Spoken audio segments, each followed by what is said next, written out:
Indonesia.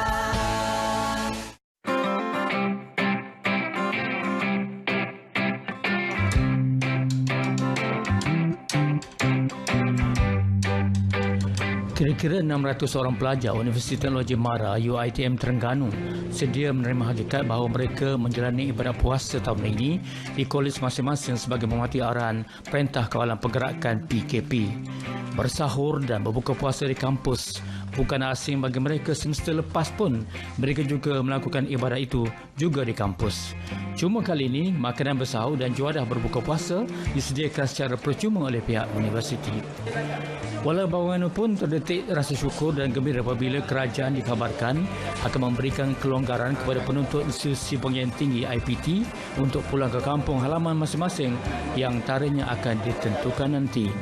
Dalam pada itu mereka akur sedar bahawa keputusan yang diambil pihak berkuasa sebelum ini semata-mata untuk menjaga keselamatan mereka dan keluarga dari terdedah kepada jangkitan virus COVID yang boleh membawa maut. UiTM Terengganu Kampus Dung mengenakan kawalan yang ketat bermula di pintu utama kampus itu dengan tindakan penjarakan sosial, mengambil suhu badan dan menggunakan cecair nyakuman serta memakai topeng mulut dan hidung. Sepanjang tempoh perintah kawalan PKP ini, aktiviti kehidupan seharian mereka di kampus banyak tertumpu di bilik dan kolej masing-masing. Mereka sebenarnya lebih beruntung walaupun tidak dapat menghadiri kuliah seperti biasa bersama pensyarah, tetapi sesi pembelajaran masih diteruskan menggunakan atas talian atau lebih dikenali di kampus ini sebagai ODL. Komputer riba dan telefon mudah alih merupakan penghubung paling setia jika mereka terjentik perasaan rindu terhadap keluarga di kampung. Melalui alam maya, mereka mencurahkan gelodak rasa melepas rindu pada keluarga tercinta. Bagi mereka ini merupakan cabaran kecil dan mereka sebenarnya dikira bertuah kerana sepanjang berada di kampus ketika ini semuanya ditanggung oleh kerajaan. Sepanjang tempoh PKP ini, siswa-siswi UiTM Terengganu sama ada di kampus Dungun, Bukit Besi dan Cendering Kuala Terengganu menerima kemudahan bersahur dan berbuka puasa serta kemudahan lain yang disediakan secara percuma termasuk kemudahan internet. Mak saya pun ada pesan juga, Maisarah tak payahlah balik sebab kalau balik pun takut saya jadi pembawa ke apa kan. Mak saya cakap tak apa, stay je situ, jaga diri apa semua. Saya rasa berbaloi lah dengan apa yang pihak you bagi kepada pelajar yang ada di kampus ni lah. Ya, percuma. Tidak bayar, percuma. Kadang-kadang tu dia serve KFC, McDonald, pizza, kadang-kadang lah. Yang tu yang akan bagi pada 2 hari nak habis fasa yang pertama ataupun fasa yang kedua je lah. Makanan cukup, kelengkapan semua dia orang bagi. Shampoo, lepas tu ubat gigi semua dia bagi. So, alhamdulillah lah. Pihak luar ada yang hari tu yang dia provide roti, susu semua untuk kita orang malam tu ambil untuk breakfast semua. Lepas tu ada juga dia orang bagi kita orang ubat gigi, kira kelengkapan semua, sabun, ubat gigi, berus gigi, semua tu lah. Kira kelengkapan untuk kita orang, dia orang bagi. Siswa-siswi UiTM Terengganu contohnya kampus Bukit Besi juga mempunyai bakat dan kreativiti serta kebolehan untuk menghasilkan beberapa peralatan pelindungan diri PPE untuk digunakan oleh anggota dan pasukan perubatan serta kesihatan. Oleh itu dalam tempoh PKP ini mereka memanfaatkan dan mengisi masa yang ada dengan sebaik mungkin yang tak secara langsung menunjukkan siswa-siswi ini ada sumbangan walaupun mungkin dianggap kecil tetapi dikira dapat membantu petugas di barisan hadapan. Pihak UiTM sendiri bukan sahaja menyokong penuh usaha pelajar mereka, malah para pensyarah juga diberi peluang untuk menyumbang idea mereka dalam menghasilkan peralatan untuk perlindungan diri PPE ini.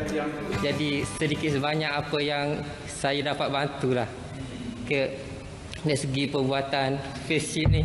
Tak adalah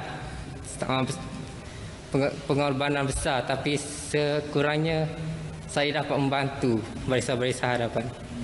Saya penglitah kawalan pergerakan ni walaupun lama kita kena terima sebab untuk atasinya bukanlah mudah macam penyakit demam biasa. Sebab benda ni virus kena ada vaksin. So better duduk di rumah lah daripada benda ni tersebar meluas lagi. So PKP ni bagi saya tindakan yang bagus lah daripada kerajaan. Walaupun terletak di kawasan pedalaman, UiTM Kampus Bukit Besi mempunyai ramai pelajar dan pensyarah yang berjiwa besar. Ketika dalam tempoh Perintah Kawalan Pergerakan PKP ini, para pelajar menggunakan masa yang ada untuk menyumbang peralatan yang boleh dimanfaatkan untuk membantu memutuskan rangkaian jangkitan virus COVID-19 ini. Mereka mampu mempraktikkan apa yang dipelajari semasa menerusi kursus kejuruteraan kimia untuk menghasilkan gel secair pembasmi kuman. Jadi ini agak special sedikit aja. Kita buat hand sanitizer ni dalam bentuk gel. Jadi kita hanya memerlukan menggunakan sedikit sahaja dan dia terus macam kering. Jadi penggunaannya lebih jimat. Lebih jimat sebab kita pakai sedikit sahaja, dan sebenarnya dia diformulakan, formulatornya adalah pensyarah kita sendiri yang ada timnya yang diketuai oleh Cik Noh Kamruzita Saadun. Untuk Saya macam agak gembira sebab sebelum ni saya pun terlibat juga dalam sukarelawan buat facial. Lepas tu ada hand sanitizer ni pun saya macam ini satu pengalaman baru lah untuk saya sebab bukan selalu kita boleh buat hand sanitizer facial ini. Manakala di kampus Dungun, dua fakulti iaitu Fakulti Elektrik dan Fakulti Mekanikal bergabung mencipta inovasi tersendiri dalam menghasilkan peralatan pelindung muka PPE. Tapi yang apa yang saya nak tekankan adalah supaya kita fikir di universiti kita ada kemudahan. Jadi kita ada kepakaran. Jadi kenapa tidak kita sumbangkan sedikit kepakaran yang kita ada untuk membantu frontliners kita di Dungun ni.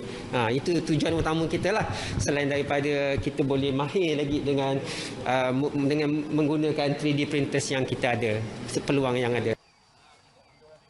Sesuatu yang menarik di kampus UiTM Dungun ialah projek tanaman cili kulai yang sudah mengeluarkan hasil sebaik bermulanya Perintah Kawalan Pergerakan PKP pertengahan Mac lalu. Terletak dalam Taman Vertigasi berhampiran Kolej Pelajar, projek di kawasan 0.03 hektar ini dipenuhi kira-kira 1,000 polybag cili kulai. Tanaman ini diusahakan sukarelawan keusahawanan Brigade Masmed dengan bantuan pensyarah tetap mengutamakan penjarakan sosial dan memakai topeng penutup hidung dan mulut sebagai langkah keselamatan dalam menangani COVID-19. Dalam tempoh 3 bulan pertama, sebanyak sekitar 1,000 kg sebulan hasil tanaman cili kulai berjaya dituai.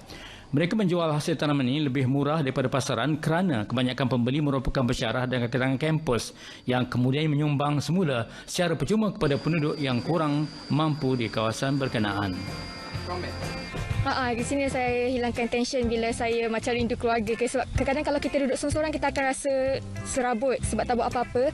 So why not kalau kita join buat aktiviti di luar. Kurang-kurangnya kita dapat menghirup udara yang segar, kita dapat berjumpa dengan orang dan yelah itu kita tak berseorangan lah dan kita tak rasa sunyi ataupun nak buat benda-benda yang mengarut lah. Saya asal di KL, so dekat kawasan Batu Muda. So mak ayah adik-beradik semua situ.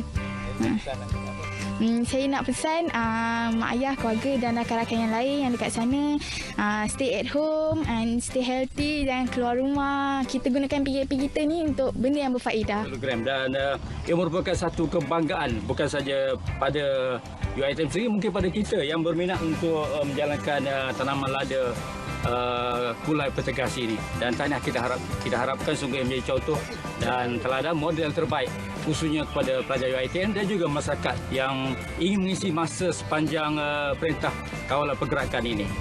Dan Yusof untuk Selawat Pagi, Malaysia.